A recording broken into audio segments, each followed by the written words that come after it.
Good afternoon, and thank you for joining tonight's web seminar featuring Dr. Jackie Marsh. It is nice to see returning GCLR participants, and welcome to those of you who are joining us for the first time. We hope you will continue participating in future web seminars. Your moderators for this evening are Dr. Peggy Albers, Professor of Language and Literacy at Georgia State University in Atlanta, Georgia, USA, and me, Ryan Boylan, Language and Literacy doctoral student at Georgia State University. We also have a research team of doctoral students from Georgia State University and a doctoral student from the University of Pennsylvania. Global Conversations in Literacy Research consists of online interactive web seminars with the intent to circulate cutting-edge research in the fields of literacy and language arts. GCLR, as a research project, seeks volunteers for our study of critical literacy professional development in online spaces. If you are willing to participate in a brief interview, please type your email address into the chat area and a research team member will contact you within a few days to schedule an appointment. We also invite you to take our survey. The hyperlink is located on the GCLR website. The data collected will provide important information for understanding our research regarding web seminars and their impact on international literacy discussions. During tonight's web seminar, if you have any comments or questions, please type them into the chat box, and Dr. Marsh will address these at the end of her presentation.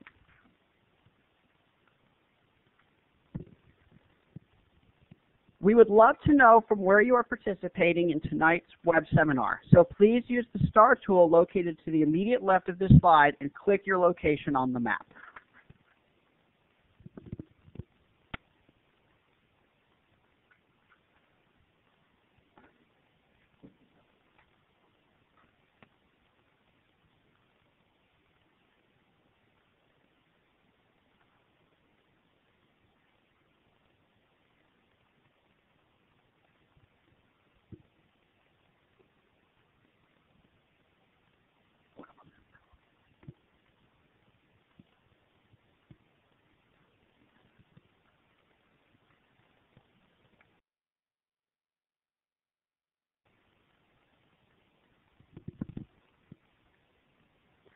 Dr. Jackie Marsh is a professor of education at the University of Sheffield in England.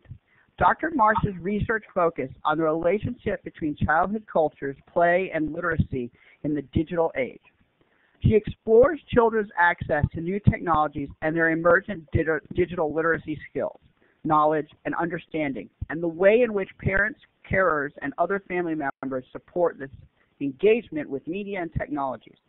In her more recent research, Dr. Marsh has explored changes in children's play due to developments in media, technology, and commercial cultures.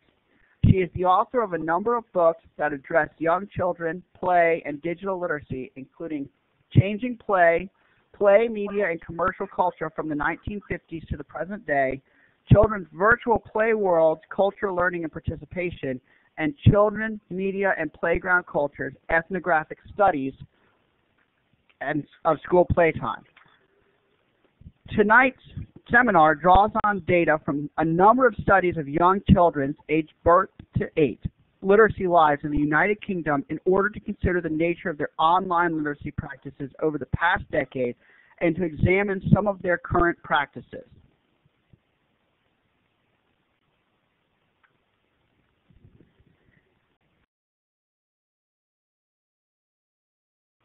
At this time, please join me in welcoming Dr. Jackie Marsh and her presentation entitled Young Children's Online Practices, Past, Present, and Future.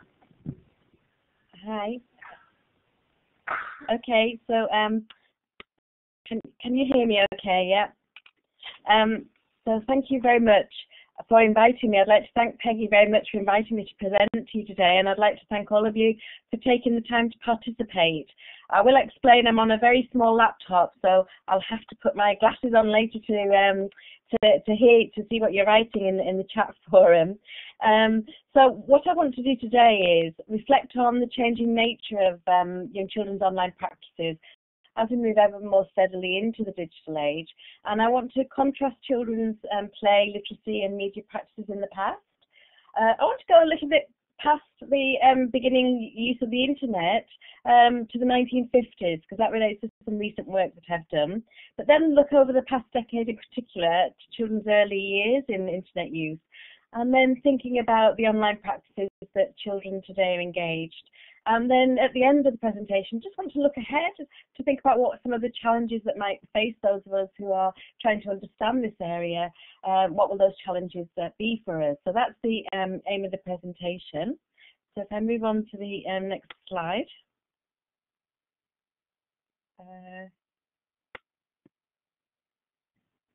Yeah, just hit that little right button there, Jackie. There. Oh, yes, there. It's just right. Okay. Yes, there you go. Sorry. Okay, so it's a little unusual in that I am drawing on a number of studies and not just one study. So forgive me if it's, there's breadth rather than depth, but I just wanted to take this overview. And I'm going back to a study that I did in 2005 now, a national study of over 1,800 families, children aged 0 to 6 in the UK, called the Digital Beginning Study.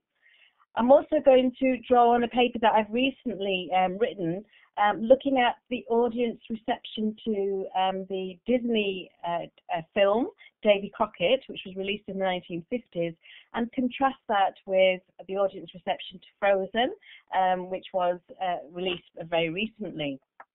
And that draws on some secondary data from the corpus material of Iona and Peter Opie, who were folklorists in the UK. So then moving on to the present, I'm going to draw from a recent study. We've only just published this report, and I was a member of a UK team along with Sonia Livingston and Lydia Plowman in England, and we looked at 10 families and young children aged 6 and 7, their use of a range of digital technologies. And that was 6 countries plus Russia, so very interesting to look at the similarities across European children's use of technologies. And then I also want to draw on a recent case study of a young boy starting school in England. This is part of Anne Dyson is developing a book where we all, across I think 6 or 7 countries, we have to contribute a case study of a young child starting school from our different countries. And so I chose Gareth, who was 4 and a half, and I traced his online practices from home to school over the course of 3 months. So I'll talk a little bit about Gareth, because I think what he's doing is very interesting in relation to some of the new phenomena that we're seeing young children engage in, certainly within the UK. And then finally, I want to talk about a project that's going to begin in April 2015 that I want to invite you all to participate in if you wish to. So I'm going to look across all of these projects and try and bring out some of the key themes that informs this historical analysis of children's online practices. So I have posted the links. I've given Peggy the links to all of the papers, which are all online and accessible if you want to follow up afterwards. So I'm not going to talk in great detail about the theoretical background to these studies that is embedded in the papers, but obviously I draw on new literacy studies because first and foremost that identifies the way in which literacy is a social practice. Then also I draw on work emerging from the field of new literacies such as Lancashire and Noble's work, and then more recent work in that field that has drawn on the term digital literacies, which obviously refers to digital meaning making, reading, writing, multimodal authoring on screens of all kinds. And then drawing on a theory of multimodality to look at the range of modes and media young children are engaged in.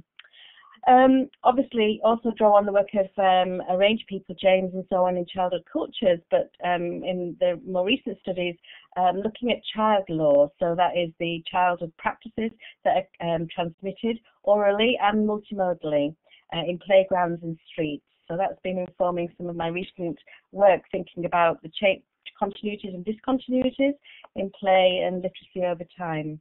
And then finally, cultural and material studies and media studies are also important in understanding this relationship of children's practices across a range of media. And in particular, the work of Raymond Williams, who talks about the way in which culture is ordinary. And that's been a key theme of my work right from the beginning, that we need to attend to the ordinary popular cultural interests of children, because that's where a lot of our knowledge lies around children's competencies across a range of media. So sorry, let me just move on. So I want to start with thinking about the past. From the Digital Beginning study, which was 10 years ago now in the UK, less than a third of children were accessing the internet at that point, and they were mainly doing it alongside their adult carers. Children were demonstrating independence in the use of access at that time. So, for example, parents would say things like, well, my child can't read, but he can actually shut down everything competently. Children could go on to the web browser and locate favourite programs by recognising the relevant logos, so their logographic knowledge was helping them to navigate the internet. And the kinds of practices that they engaged in were primarily related to gaming, particularly oriented to their interests in television, CBeebies, Nickelodeon, and so on, and their popular cultural interests. And as you can see there, very few children participating in communication through emails or mobile phones. So this could be seen as very early days of internet use for this age group. I don't have the figures here for international figures, but I know from the work of Rideout and so on, we can see the similar pattern in the US. So they were the early days. Moving on to the sort of looking at the present, obviously we can see that even before they're born today, now children are digitally traced. In the UK, we see the rising popularity of 3D photographs of fetuses. I don't know about you, but I always think these are a little bit creepy. And then, once they're born, children moving on to, have their every move often documented on social media, such as WhatsApp, Facebook, and so on. So they're already, before they're born, and then in the very early stages of life, embedded in this technological world. Thinking about young children's own uses, in the UK, these are figures from our recent government survey, our Ofcom survey. We can see now that although it was less than a third 10 years ago, now 69% of 5 to 7-year-olds are going online regularly, and almost 40% of 3 to 4-year-olds accessing the internet from home. There's still a lot of children who are not accessing the internet from home, so we do have to be mindful of what opportunities early years settings are providing for those children who don't have those facilities at home. And of course, like other countries, we're seeing the increasing interest in the use of the tablet because of the affordances of the tablets for young children. So those figures are doubling year after year. And again, I know that Common Sense Media's study in the US, for example, noted the app gap between children from high socioeconomic families and low socioeconomic families. And we find that gap here in the UK also, often with children from low socioeconomic areas having the plastic replicas, the leap pads and so on, which don't have the expensive affordances of the tablets, iPads and Android tablets. So in the EU study, we looked at 70 families across Europe, and gaming is still the most prevalent online activity of young children. That's not changed over the last 10 years. But the kinds of games that children are playing have changed. Some of the younger children are still attracted to those CBeebies, those broadcasting online sites, and playing the sort of games that they provide. But many children, as they move to 4 and 5, are orientated to the kinds of games that they can see their older siblings and parents playing, such as Angry Birds. And I think that's because of the way that the apps, which are now placed on the tablet, make those kinds of games, much more accessible to children than they used to be pre-tablet era. We also found in the EU study that across all of those 6 countries plus Russia, YouTube was the primary site that young children of this age group used.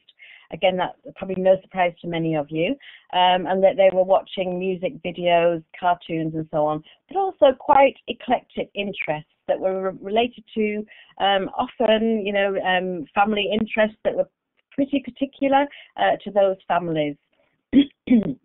So the other thing that we found in the European study was that children's viewing of more traditional media, such as television, is rapidly changing. So with the provision of catch-up features where parents and children can go online and find programs that were on previously, children can catch up. They're no longer, live broadcast is still quite popular, but they like to repeat their viewing using these catch-ups. And obviously with mobile technologies now, they're able to watch on the move. The other thing that we're finding is, we found is increased personalization. So some of the young people that we looked at had YouTube channels where they were favorited their videos. And so as Potter has shown us, children from a very young age being able to curate their digital interests through the personalization possible through the use of tablets. So moving on then to think about, what are some of the discontinuities in relation to young children's online practices. You can see here, this is where I move on to Davy Crockett. So in the paper that I've written about that, I discussed the audience reception of Davy Crockett in the 1950s and point to the way in which, as the Opie's noted, parodic verses that were developed in relation to the Davy Crockett film were passed between children very quickly and circulated across countries over a period of weeks. So rhymes that were found in English playgrounds were very soon found in Australian playgrounds. And the Opie's suggested that that was an example of trans-world couriers employed by the school child underground, as they put it. So we can compare that spread of interest now to the affordances of contemporary media, where synchronous, rapid communication via the YouTube, we can see a much quicker spread of knowledge. So contrasting that with Frozen, we can see here Emily and Izzy's dance routine very quickly picked up, rapidly then adopted in playgrounds, across many countries. So that synchronous and asynchronous communication via Twitter, Facebook, YouTube enables games and rhymes to be passed on rapidly. And Julia Bishop, a researcher who worked with me on a previous project on playground play, also noted that in relation to the transmission of clapping games. And you may be familiar with the cup game, which again, we've seen rapid transmission through YouTube. So we can characterize that as a viral playground in which cultural knowledge and memes get passed on very quickly in this online world.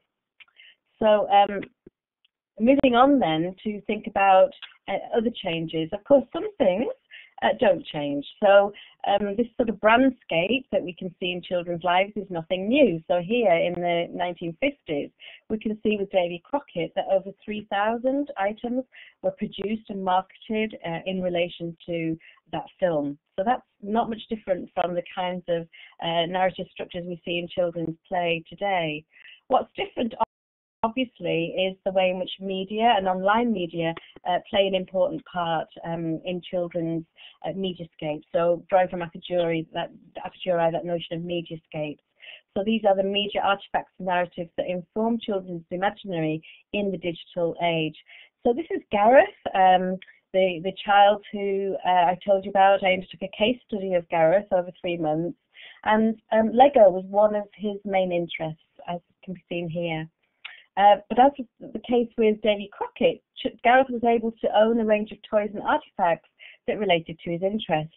But what was interesting was the way in which children's orientation to these toys had changed over time. So I'm going to draw from the work of Sharvad here, who did an analysis of Lego. And Lego is really interesting because it is one of the main companies that have kept up with some of the changes through looking at what children are doing and adopting some of those practices. So he talks about these three concepts in relation to Lego. They've been successful over the past few years of what he calls imaginarization, so linking Lego to fantasy worlds, narrativization, so extending Lego into magazines and computer games and developing stories around some of the minifigures and characters, and then visualization, so replication of Lego's physical bricks on computer screens, which obviously leads children then to use them in a range of online platforms. So in the work that myself and Julia did in analysing... Jackie? Hello? Sorry? Yeah. So, can you hear me clearly? Yeah, sorry, Jackie. I'm not sure that you're... Yes, but I don't know if your slides are advancing. Oh, sorry. They are on my screen. So I'm up to slide... Okay, so I'm not sure that they're advancing. Okay, I just wanted to make sure that the slides were advancing. I'm not sure that they're advancing on our side as much. We can get a confirmation from the audience. Are the slides advancing for you? No. Oh. I don't. Yeah. Oh dear. Sorry. Oh. So sorry about that. I'm sorry about that too. I just wanted to make sure that we weren't having any technical difficulties on our end. So we might have to just have you just say advance, and we can maybe advance it for you, Jackie. I'm really sorry about that.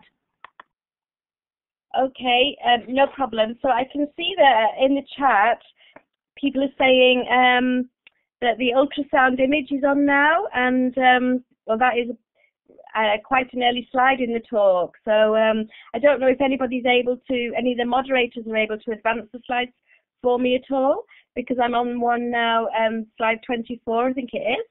It's got Marsh and Bishop at the top. Yes, we'll go ahead and do that for you, Jackie. We're sorry about that. No problem, thank you. So I'll just say next slide then, shall I, when we're ready to move on? Yeah, okay. So I apologise. I've been rushing through and probably, not anticipating this, so apologies. So I just talked about Harvard's notions of imaginarization, narrativization and visualization in relation to Lego to show how they've kept up with some of the immediate changes in young children's lives. So when Julia and I were looking at this in relation to our previous study, we thought we would like to add, 3 different concepts that would help us to understand what Lego are doing to move forward into, the next stage of online life. So first we can see participation. So they actually, children produce Lego films using Lego characters and then uploading them to YouTube. That then promotes socialization as children then engage in discussions around that, and then mobilization. So Lego themselves have developed apps such as Lego Creationary, which allows children to make Lego models online and on tablets and smartphones and so on. So through this way, Lego are, keeping up to date with some of these changes. And Gareth, in my case study, was very much a part of, this Lego affinity space, drawing from G's notion of affinity space. So if we can move on, please, to the next slide, which should be a photograph of an app on the screen. It's the YouTube app. So this Gareth, on his YouTube channel, had a range of things related to Lego, both that were made by other children and that were produced by Lego themselves. I'll come to some of these questions later on, if that's okay. So if we move on to the next slide. Here we can see Lego Fusion. I don't know if you've seen that yet. It's only been launched in the States. We don't yet have it in the UK. But this is where Lego have actually developed some augmented reality apps. This allows the child to make a model with the Lego bricks, upload it onto the app screen, and then play with it virtually. So these are spaces that blend online, offline, and in these affinity spaces, children are participating in collaborative activities. We move on to the next slide. Just to show you very quickly, this is just to give you some idea of the complexities of children's online and offline relationships in the UK, certainly. This is a sociograph of a class of 6 and 7-year-olds from one school in Sheffield, largely a working class area. And the children were asked to draw a black line to someone that they played with offline and a red line to someone they played with online. So this was really interesting to me. We did this across all of the classes, and we found a number of things. So obviously, if you begin to analyse some of these friendship patterns, they are very interesting. Children are playing online with children that they're playing with offline. That's certainly the case. But there are new friendship groups developing, and particularly, cross-gender, so children more willing to play with children of the other gender if it's online. I won't talk about that, but it was interesting, and I did interview children at either end of the spectrum who were hardly online and those who had a lot of online friends, just to sort of identify the differences and similarities in their experiences across different spaces. But that's just to give you some idea of how children, certainly in England, now have very complex online and offline lives. I know that there's been sort of much discussion in this area, and some people say that we should no longer distinguish between online and offline. I still like to keep the distinction because I do think there are some ontological differences between online and offline, and certainly issues in relation to modality, which I think are really interesting to look at. And so for me, that distinction still stands, although obviously drawing on Kevin Leander's work and so on, we can see that the blending and merging of practices across those spaces. So it's certainly, the boundary is very, very, very fuzzy. So moving on then, I want to talk about some of the other practices that I saw Gareth engage in. I've put a link to a paper where I talk in more depth at this. And one of the affinity space activities was this phenomenon unboxing. So Gareth loved to watch a boy who had a YouTube channel named Evan HD. I've put a link to YouTube if you want to look at that later. And Evan unwraps various sets of Lego toys in these videos. He didn't make them himself. He's got his parent to put the camera to his face as he then unboxes these Legos. So these are videos. Unboxing videos are videos in which commercial goods are unwrapped, and then they become very popular with the most frequently viewed channels that attract billions of views. And those aimed at children focus on unwrapping of toys or artifacts such as Kinder eggs and so on. While some showcase child presenters such as Evan HD, others feature adults. And these are potentially lucrative business. So there's one unboxing channel by Disney Collector who unlocks surprise Kinder eggs. And it's estimated that she, and it is a she used to be a hairdresser, and she's now accruing between $2 and $13 million a year in advertising revenue. So on the surface, the viewing of these unboxing videos may appear to be a straightforward consumerist practice that's focused on the desire for goods, a form of vicarious consumption.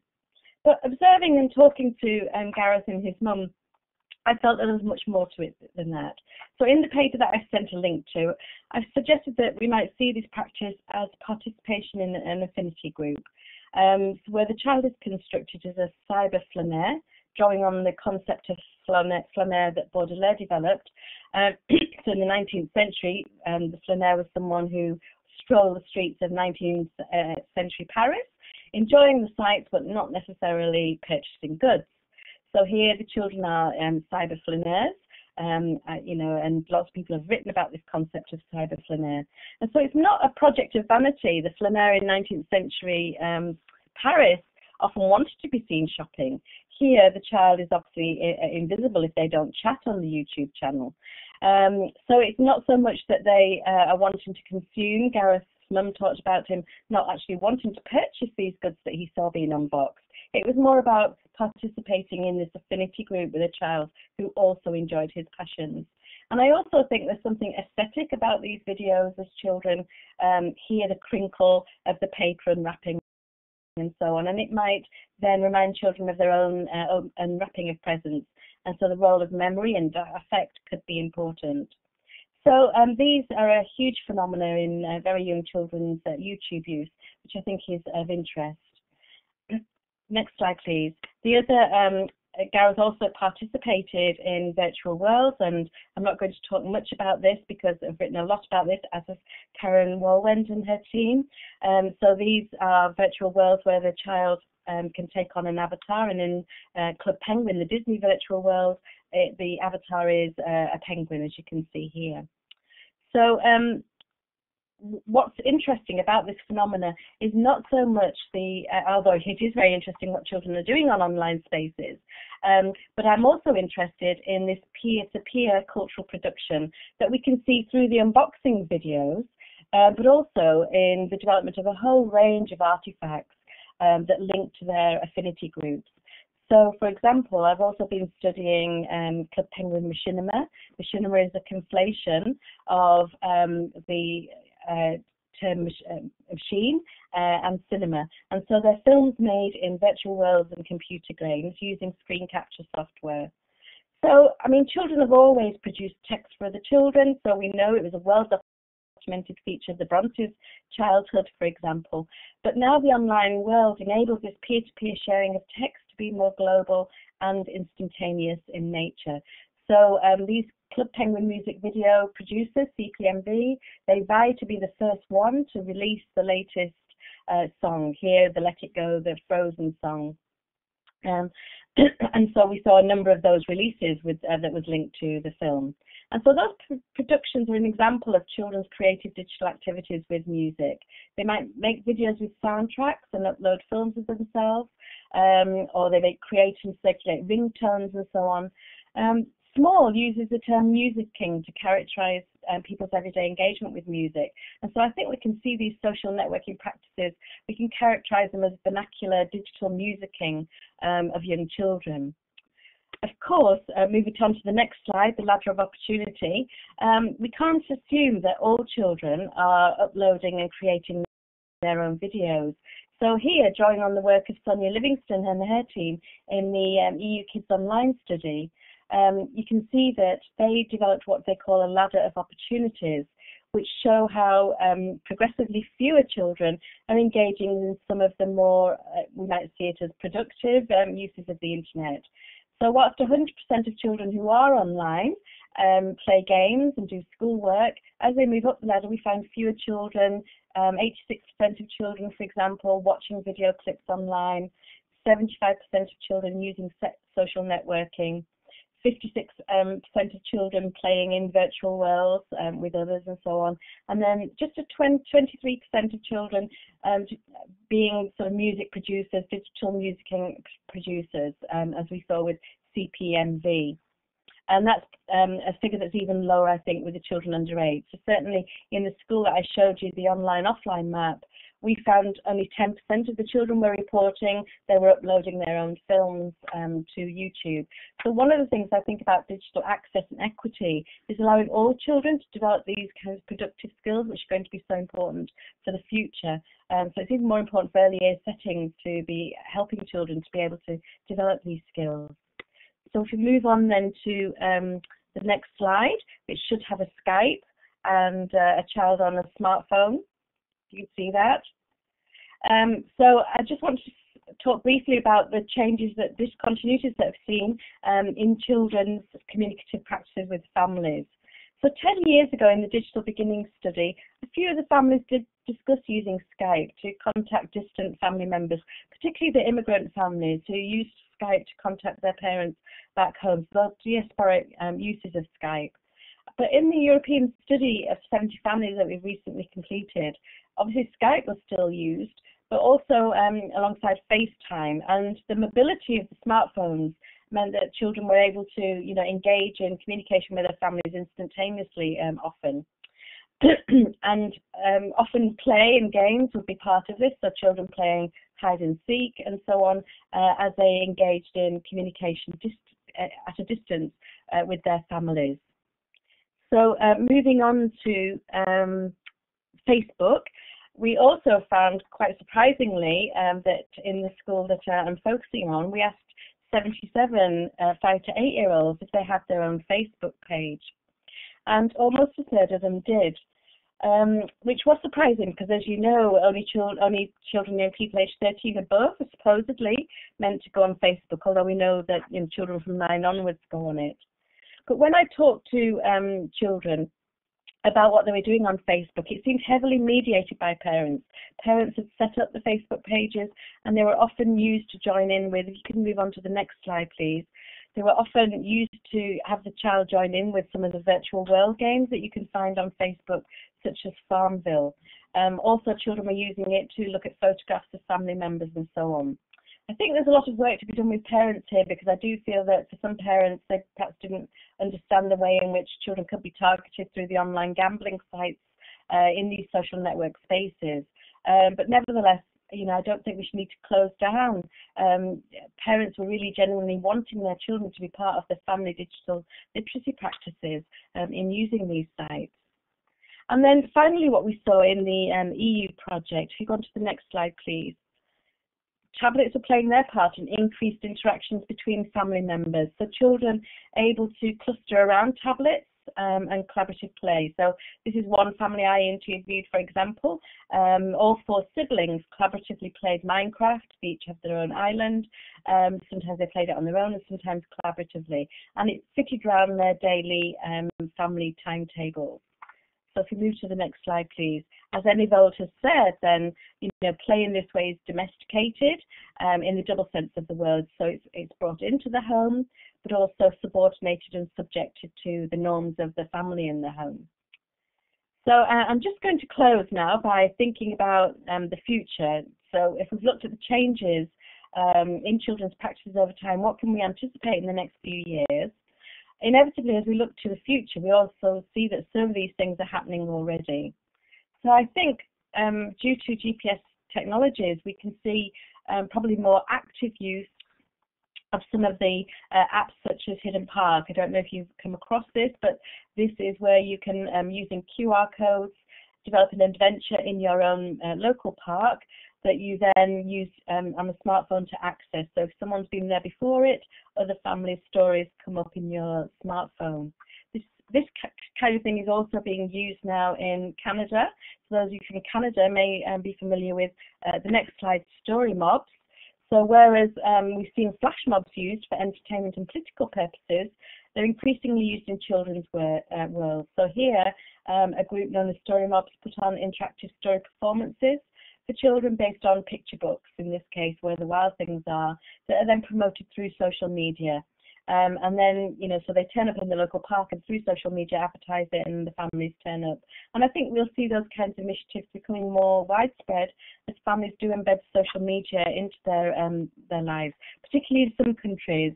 I realise in other countries where mobile access, is not as extensive, or internet access not as easy, we won't see these in the next few years. If we look at the next slide also, we're also seeing wearable technologies as part of children's culture. We saw them in Pixie Hollow, which is closed now, hasn't it, the Disney online virtual world, and children could purchase clickable bracelets and then they could exchange virtual world currency and goods with their friends. So, and here we can see interactive pajamas that you can use your smartphone and choose a story that can be played on your smartphone. So we're obviously in the early days of wearable technologies. We're seeing Google Glasses come and go, but I think it's an interesting area that we see embedded into children's play in a range of ways in the years ahead. And then, of course, 3D printers as they become more accessible. So at the moment, they're very expensive. Here are Make-It. You can design a doll and print it out in the UK at Selfridges, but they're over £100. If you move to the next slide, please. This is another company where you can send in your child's drawing and they'll print it out as a 3D artifact. But as 3D printers reduce in price, I think we'll be able to see these technologies embedded in children's play online in a range of imaginative ways. And no doubt, I'm sure Lego will be there, so they'll be able to, develop a product, a model online, and then print it off. And then finally, I know Sherry Turkle has warned us of this in her book Alone Together, but we can see, increasing use of robots, and I think we'll see these becoming more sophisticated in children's play, and that has, a very interesting potential. This was a robot that was sent up with an astronaut and had been programmed to interact with the astronaut, and we can already see it through some of the dolls. Which are programmed, to give children responses when they're trying to find information and so on. I found Sherry Turkle's book a little bit over-negative for me, and she talked about the way in which this might isolate us all in our own particular world. so that we just become interactive with robots, but I think children will incorporate them in their play as they normally do. All these new technologies become naturalized and embedded into play. Well, not all. We know that some are rejected and never adopted. And then finally, I think augmented reality, as Lego Fusion showed, it shows a lot of promise for children's play, but it is a bit limited in feature at the moment. So here we see an app where children can draw a sea creature, upload it to an aquarium through the use of the app, and then they can see their sea creatures floating about in the aquarium. And that's all it can do at the moment, but very soon I think these kinds of apps will be able to incorporate storytelling and story capture features. So if we move to the concluding slide then, I'd just like to sort of quickly summarize my key points really, which is that we can see the continuities about the way in which technologies are very much embedded in family life. Gaming stayed popular over time, and obviously children's creativity and innovation never changes. But discontinuities, I think we can now see the extent of children's socialization and participation and mobilization in many families. We still have that digital divide, and we do need to attend to that. We've seen increasingly complex online-offline interface, and I think we've seen a growth of this peer-to-peer creative industry. So I think in the future we're going to need new theoretical tools for understanding online-offline relationships, and also the role of affect, as we can see with these unboxing videos. Definitely the role of affect and memory has a key part to play there. And so I think we need to think about that in relation to digital personalization. And then obviously methodological challenges as we trace practices across space and time. We're beginning to use chest cams and head cams in some of our families' work, but even that doesn't get some of the complexities that children are doing across the day. And then finally, I think there's a need for academic and media industry partnerships, so that we can develop digital artifacts that are appropriate for the needs. So I've just started an ESRC funded project funded by our government, in which we're working with CBeebies and some media producers looking at children's engagement with apps and how they promote play and creativity.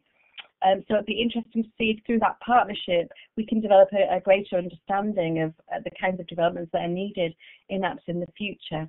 And I'll just close with the final slide. We're thinking about the future. I don't feel that any of us can address some of these questions on our own. It's got to be through networks and collaborations. And so in April, we're launching a European network of researchers across 25 European countries, focused on digital literacy and multimodal practices of young children. So there are 25 countries involved. It's going to last 4 years, and we're going to have a series of seminars and events where we can bring researchers together and to explore some of these areas. So if any of you are interested in keeping in contact with this network, do let me know, and I'll keep you up to date with developments, and you're welcome to attend events and so on. So I'll stop there to give us time for discussion, and I'll get my glasses on and go back over some of the questions. And thank you so much for listening, and I apologize for the fact that you didn't have the slides for the beginning of the presentation.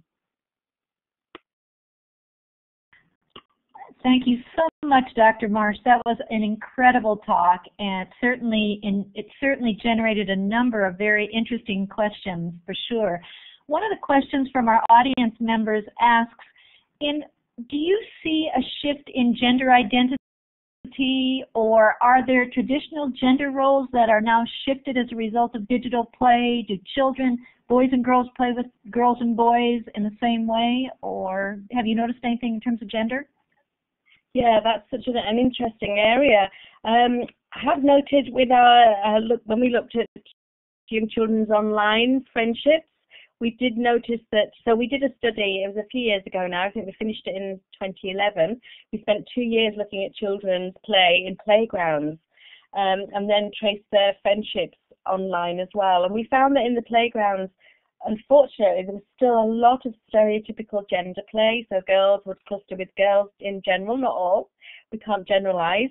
And, there were certainly different interests, so girls very often interested in replaying some of the pop songs and so on that they'd heard on the radio. Boys more interested in playing some of the computer war games in particular, were popular. So Call of Duty, for example. There were children who did not subscribe to those gender stereotypes, but they were few and far between. But when we saw on the online spaces, we saw children more willing. The older children were more willing to play with their gendered identities online, so more willing to adopt an avatar of a different gender. Whereas the younger children, stereotypically, chose avatars that were the same gender as themselves. So we did see a little bit more freedom online, which was really interesting. I don't know what will happen in the future as this online-offline blurring. I think we'll see children being challenged to adopt different identities across those spaces and having that potential and opportunity. So for me, I think that online-offline crossover is a productive space, and it certainly means that those kind of peer-to-peer practices which close down children's gendered play, not so prevalent. That's not to say it isn't prevalent online, because it is through the chat forums and so on. Children are often very careful to say, well, that's girls' space, that's boys' space, and so on. But because they've got that anonymity online, girls and boys, more willing to explore those gendered identities. And I know that's certainly true for older children.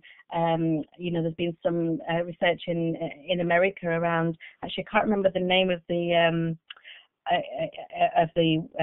virtual world, but they've shown with older children very much more willing to play about with gendered identities.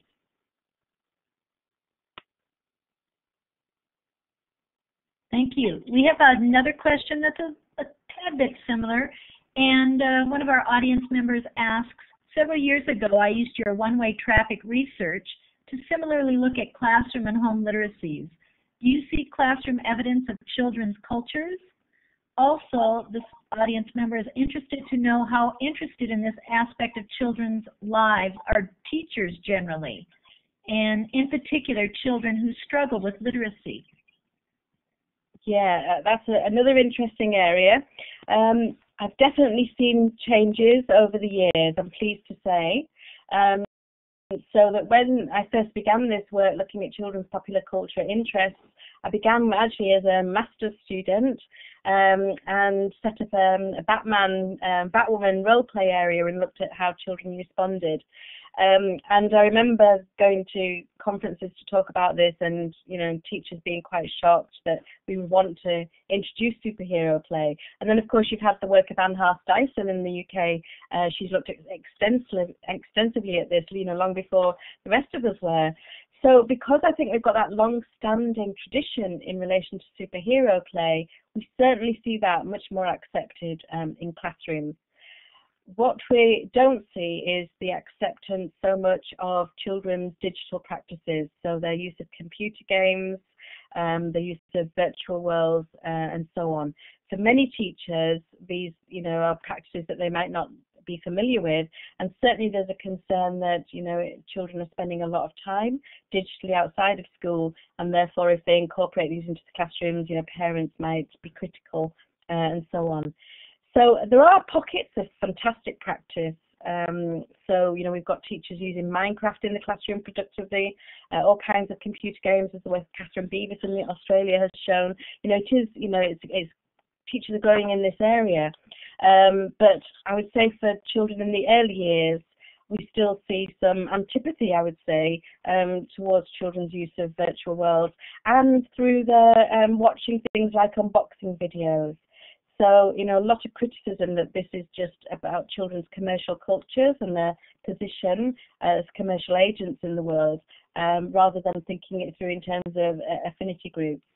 So I do think we've moved a long way from when I wrote that paper, One-Way Traffic. There was very little incorporation of children's culture in the classroom then, but I'm pleased to say, we see that superhero play now very much embedded in many early years settings. But we've still some way to go. But I wouldn't be critical of teachers in this. They've got a lot of pressures on their time with policy changes and so on. So I think it's a matter of doing the work that people like Vivian Vasquez does, and yourself, Peggy, where we get teachers researching alongside and looking at their own practice in a critical manner, and seeing that actually you can meet the standards by incorporating children's cultural practices in the classroom.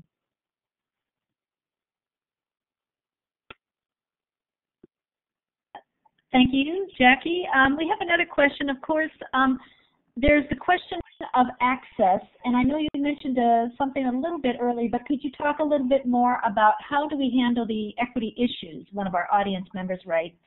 It seems like it could be limiting in a space that doesn't have access. Any recommendations for somebody in an access issue environment? Sorry, I didn't hear that last sentence. What was that, Peggy? The last sentence was, any recommendations for someone in an access issue environment? Oh, right. A space that doesn't have much access? Yes, yeah. No, I think that's a very important question. And certainly we're seeing that in relation to the phenomenal growth and interest in tablets in the UK, where we're seeing use double in some socio-economic groups, and yet other young children not getting access to those. And so I think that's where it's even more important for early years settings and schools to acquire some of these technologies and to set up home loan schemes if that's possible, where children could take home the technologies. And also, it doesn't have to be, high tech. I think, you were saying earlier, just a digital camera, being able to go and take photographs of, your local environment, bring that back, make a slideshow from it. Some of those low technologies can be very productive in terms of what you can do with them.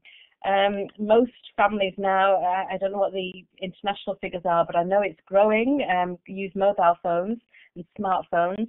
And so there are lots of things that you can do with those in terms of capturing photographs and audio. So I think using some of those technologies that, are embedded within the communities in productive ways can help, as well as schools trying to invest in a small number of tablets, even if they are the cheaper Android tablets. So in the UK, we've got one of our major supermarkets, Tesco's, have produced something called a Huddle, which is it's about $200 to buy one of these, much cheaper than some of the other tablets. And yes, it doesn't have the affordances of some of the like the iPad, but it does allow children to do a whole range of things. And so, letting parents borrow these, take them home for a week or so, and play with them with children is important. But I do know, I think that unless schools and nurseries recognise their role in that, we're only going to see that digital divide be exacerbated in the years ahead. That leads kind of nicely into this next question, Jackie. One of our audience members writes, is it possible for schools to catch up or stay alongside children who enter school with all of this digital knowledge, and especially in schools where many of these games and digital worlds are behind firewalls? Yes, I think that's a very good question. And I don't have the answer to that. I have to say, my research hasn't traced children longitudinally. I have an instinct about it, which, we know that from all of the research with reading, that those children who get access to books at home and so on end up reading much more than, other children who don't, and different types of text, which gives them different access then to academic literacies. So I can only anticipate that digital divide, might grow. And certainly if we see the kinds of practices that, I've done some work on the children who produce these Club Penguin machinima, and they do tend to be the children who have quite a privileged access to technology at home. They've already had the sort of the machinima, I can't remember the name of the software, the screen capture software, but they'll have had it embedded in their computers for many years, whereas other children have to wait until it's embedded into the latest Xbox, and so on. So they're already quite ahead and developing a whole range of skills. So I do think that it's very hard for children to catch up, but nevertheless, I don't think, technology is always going to change, isn't it? And it's not that we can future-proof every child, but if we can give them a set of skills that are about problem solving and critical engagement and reflexivity, they're important, I think. And by giving them those kinds of skills, then we can make sure that they have a more equal access. I think the whole issue of firewalls is very important. In one of the schools that I've worked in, we did some work on virtual worlds, and the teacher really wanted the children to develop their affinity groups and create machinima so they'd be able to, develop those skills that other children were demonstrating outside of school. But then the firewall closed it down. So, unless some of the local authorities, school authorities, really take this issue seriously, then again, we are actually, making sure that children don't have equal access. So I think that's an excellent point. So, yeah, I don't know. It's a very important question whether children ever catch up. But I think, rather than sort of worrying about that, I think if we just make sure that our agenda is to give children a basic platform of key skills, which are obviously about technological skills, but to me are much more about critical engagement, critical thinking, and reflexivity.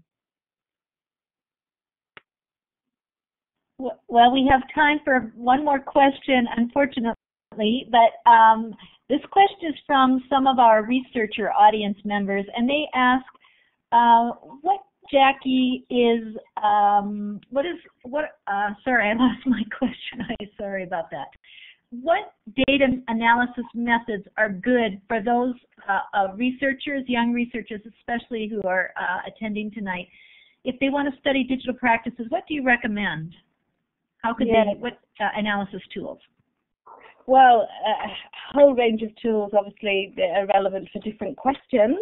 My approach to data analysis is still quite traditional in the sense that, I use thematic analysis through questioning children and observing. But there are a whole range of things that you can do with data. So Yasmin Cafe, she's been doing some work in the US around Yville.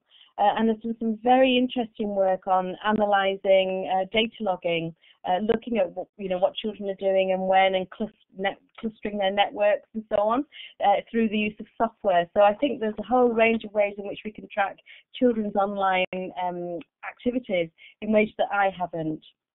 As I say, my approach has been quite traditional, ethnographic, observing closely and listening closely, and then using critical discourse analysis, for example, in examining what teachers are saying, what children are saying, and so on.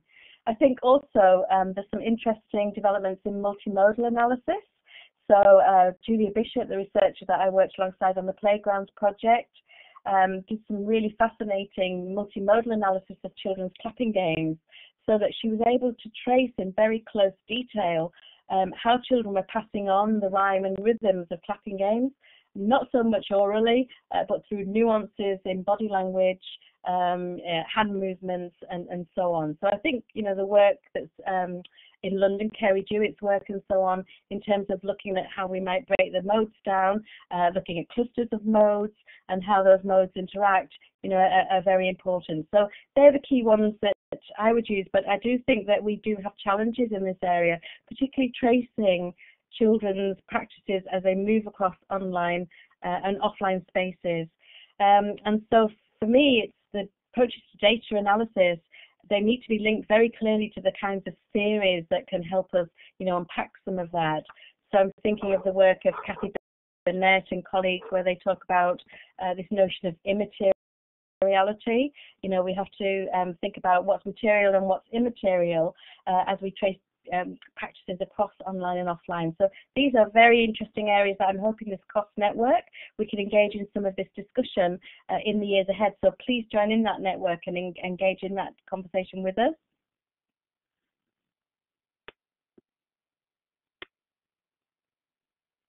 I think that's just great, Jackie. We haven't any more time for any questions, unfortunately. Your talk was very inspiring, and we really appreciate your response to the audience questions. And now I'm going to turn it over to Ryan Boylan, our host.